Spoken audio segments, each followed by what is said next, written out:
What do you mean by the addition of matrices.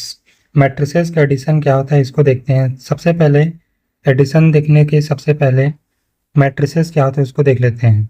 Matrices जो होता है एक टूल होता है एक्चुअल में, ठीक है। In mathematics and in physical chemistry matrices are important tool used to arrange numbers in row and column. Numbers को रो और कॉलम में अरेंज करने के लिए मैट्रिसेस का यूज़ किया जाता है।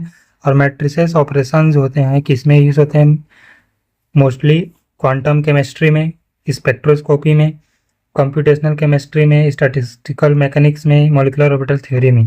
अमंग ऑल मैट्रिसेस, जितने भी मैट्रिसेस होते हैं उसमें एडिशन ऑफ मैट्रिसेस जो होता है सिंपलेस्ट होता है और मोस्ट फंडामेंटल ऑपरेशन होता है, ठीक है। Addition of matrices, matrix addition जो होता है एक सिंपल ऑर्डिनरी अरिथमेटिक एडिशन के जैसा ही होता है, सिमिलर होता है उसी के, in which we add corresponding element of two matrices to obtain new matrices।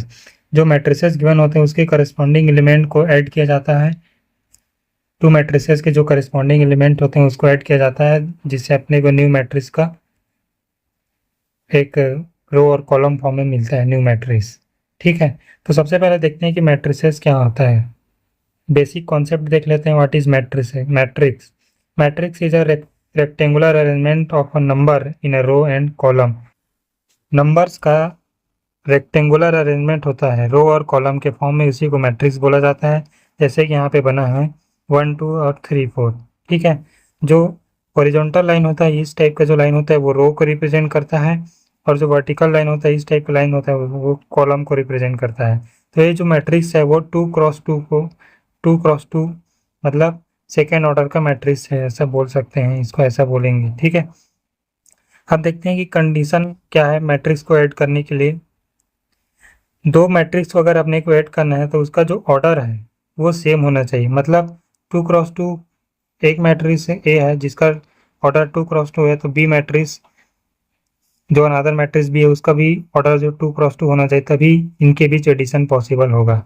यही कंडीशन है भी, अदरवाइज एडिशन पॉसिबल नहीं होगा, ठीक है। एडिशन के लिए कौन से यहाँ पे रूल लगते हैं उसको देखते हैं। If two matrices have the same order, मतलब नंबर ऑफ कॉलम और नंबर ऑफ रो क्या है, दोनों में सेम है, तभी वहाँ उसके एलिमेंट्स को ऐड करके अपने को न्यू मैट्रिक्स का एक फॉर्मेट मिलेगा। And their corresponding element can be added. Suppose जैसे कि कोई मैट्रिक्स है ए, इसका जो एलिमेंट है जो कि आई जे रो और कॉलम में प्रेजेंट है, ठीक है। और दूसरा मैट्रिक्स भी है, इसका जो एलिमेंट है बी, ये भी आई जे रो कॉलम में प्रेजेंट है। तो इसको ऐड कर इस तरह से करेंगे, A plus B is equals to element A जो कि आई और जे पोजीशन में है, और एलिमेंट बी जो कि आई और जे पोजीशन में है।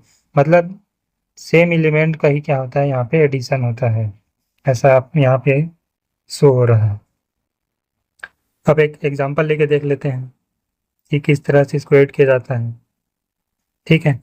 स्टेप बाय स्टेप एग्जांपल के थ्रू समझते हैं कि मैट्रिक्स को ऐड किस तरह किया जाता है। और ये इंपॉर्टेंट क्वेश्चन है, ये एग्जाम में एमएससी के थ्योरी एग्जाम में आता है, तो ध्यान से सुनिए, ठीक है। जैसे कि कोई मैट्रिक्स ए गिवन है, यहाँ पे मैट्रिक्स बी गिवन है, ये सेकंड ऑर्डर का मैट्रिक्स है, 2 क्रॉस 2 मैट्रिक्स है दोनों, ठीक है। मतलब ऑर्डर यहाँ पे सेम है, ऑर्डर सेम है मतलब यहाँ पे रो और कॉलम का जो नंबर है दोनों मैट्रिक्स में वो सेम है, तो इसको अपन ऐड कर सकते हैं। अब कैसे करते हैं उसको देखते हैं।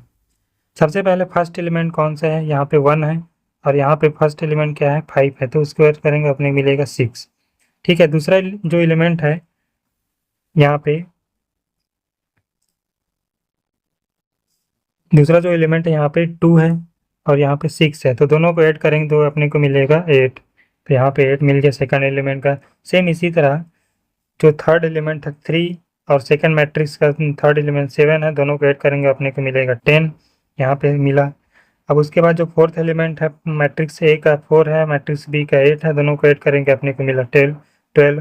तो इस तरह से मैट्रिक्स जो मिला इसको अपने को 6 8 10 ऐसे 12 ऐसे अपने को मिला है ऐड करने के बाद। इसको अरेंज कैसे करेंगे, 6 को इधर रखो और इसके बाद 8 को इधर रखेंगे, फिर 10 इधर, फिर 12। ये अपने को न्यू मैट्रिक्स मिल गया जो कि फाइनल आंसर है A plus B. Matrix A plus B का ये क्या है, फाइनल आंसर है।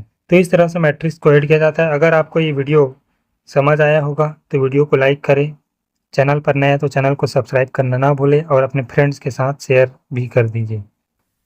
अब कुछ इंपॉर्टेंट यहाँ पे फार्मूलाज जो मैट्रिक्स में एडिशन में ऐड होते हैं उसको देख लेते हैं। जो जनरल फार्मूला है जो कि एडिशन के लिए यूज़ होता है, सेम एलिमेंट का ही एडिशन होता है करस्पॉन्डिंग एलिमेंट का, उसके लिए ऑर्डर क्या होना चाहिए, सेम होना चाहिए।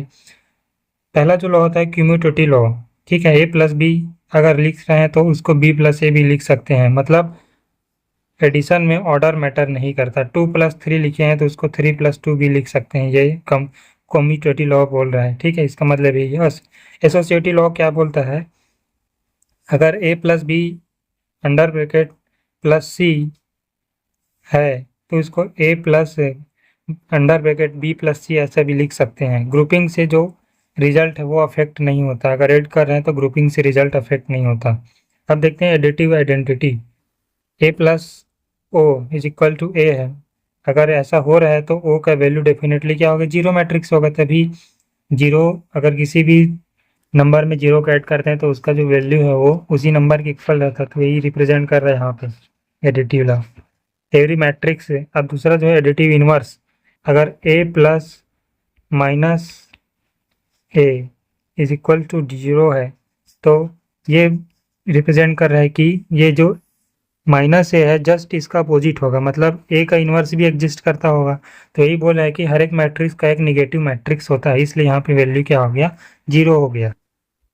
तो ये सब रूल्स जो मैट्रिक्स एडिशन में फॉलो होते हैं। इसी तरह के कॉन्सेप्चुअल वीडियोस के लिए टालेस के केमिस्ट्री को सब्सक्राइब करें और इंस्टाग्राम में फॉलो करना ना भूलें। Thank you for watching.